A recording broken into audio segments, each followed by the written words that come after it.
नमस्कार मेरे प्रिय साथियों। मेरी जुबान और आपके जज्बात श्रृंखला की 34वीं कड़ी में मैं डॉक्टर मीनाक्षी तेज आप सभी का तहे दिल से इस्तकबाल करती हूँ। आज मैं आप सभी के समक्ष हिंदी साहित्य के एक ऐसे महान रचनाकार का परिचय प्रस्तुत करने जा रही हूँ जिन्होंने अपनी सशक्त लेखनी से गजल को एक नई दिशा और नई पहचान दी। दुष्यंत कुमार, जिन्हें हिंदी गजल का शला का पुरुष कहा जाता है।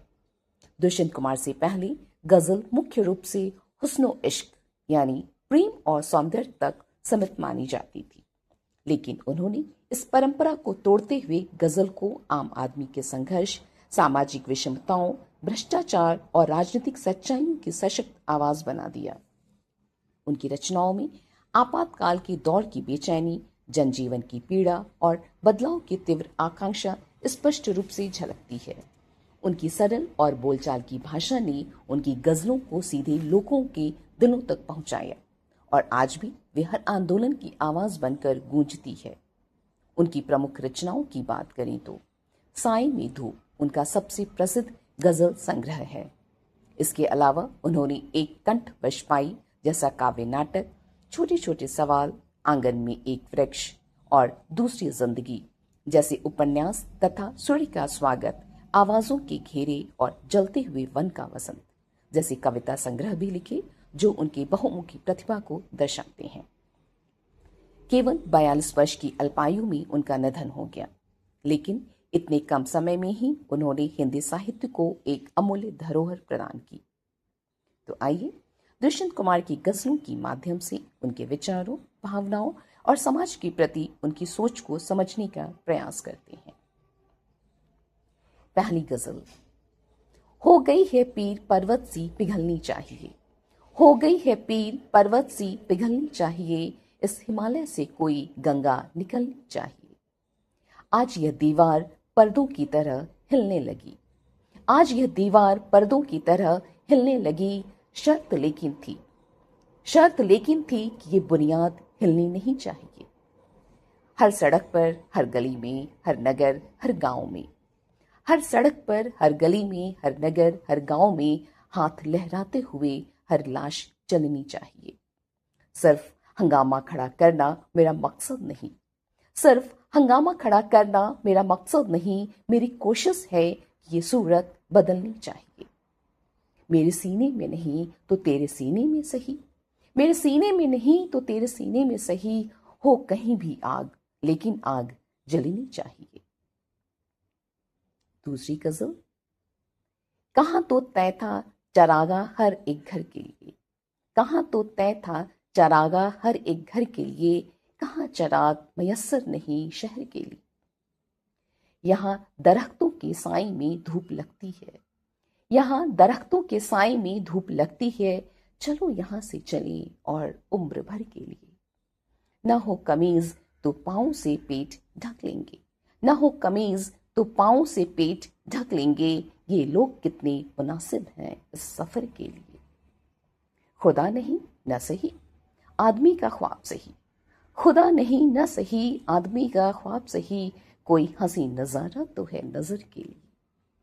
वे मुतमईन हैं कि पत्थर पिघल नहीं सकता, वे मुतमईन हैं कि पत्थर पिघल नहीं सकता, मैं बेकरार हूं आवाज में असर के लिए। तीसरी गजल। पक गई है आदतें बातों से क्या होगा, पक गई है आदतें बातों से क्या होगा, कोरी बातों और मुलाकातों से क्या होगा। गलत फहमी उसे कहते हैं कि सूरज निकल आया, गलत फहमी उसे कहते हैं कि सूरज निकल आया, मगर हमदर्दों की इन रातों से क्या होगा। जुबां पर जब्त है और दिल पे पत्थर रख लिया हमने, जुबां पर जब्त है और दिल पे पत्थर रख लिया हमने, न जाने अब इन अश्कों की बरसातों से क्या होगा। यहाँ तो हर कदम पर कोई समझौता खड़ा है, यहाँ तो हर कदम पर कोई समझौता खड़ा है, अब इन बेबस और खाली हाथों से क्या होगा। चौथी गजल। मसाले की जरूरत है न गोश्त की जरूरत है, मसाले की जरूरत है न गोश्त की जरूरत है, सिर्फ एक नंगे बदन को ओढ़ने की जरूरत है। ये सारा शहर अब तो गूंगा और बहरा है। ये सारा शहर अब तो गूंगा और बहरा है, यहाँ अब चीखने चिल्लाने की जरूरत है। तुम्हारे पांव के नीचे कोई जमीन नहीं, तुम्हारे पांव के नीचे कोई जमीन नहीं। कमाल ये है कि फिर भी तुम्हें यकीन नहीं। जियो तो अपने बगीचे में गुलमोहर के तले, जियो तो अपने बगीचे में गुलमोहर के तले, मरो तो ज्ञात की गलियों में गुलमोहर के लिए। 5वीं और अंतिम गजल। मत कहो आकाश में कोहरा घना है, मत कहो आकाश में कोहरा घना है, यह किसी की व्यक्तिगत आलोचना है। सूर्य हमने भी नहीं देखा सुबह से, सूर्य हमने भी नहीं देखा सुबह से, क्या करोगे देखकर जब मन मना है। जिंदगी की इस कठिन और तप्त राह पर, जिंदगी की इस कठिन और तप्त राह पर पांव जलते हैं मगर चलना मना है। एक चिंगारी कहीं से ढूंढ लाओ दोस्तों, एक चिंगारी कहीं से ढूंढ लाओ दोस्तों, इस दिए में तेल से भींगी हुई बाती तो है। दुष्यंत कुमार केवल एक कवि नहीं बल्कि एक विचार, एक चेतना और एक परिवर्तन की आवाज थे। आज भले ही वे हमारे बीच नहीं हैं, लेकिन उनकी गूंज आज भी हर उस दिल में सुनाई देती है जो सच और बदलाव की राह पर चलना चाहता है। इसी विश्वास के साथ कि उनकी रचनाएं हमें सदैव प्रेरित करती रहेंगी, मैं अपनी वाणी को यहीं विराम देती हूँ। धन्यवाद।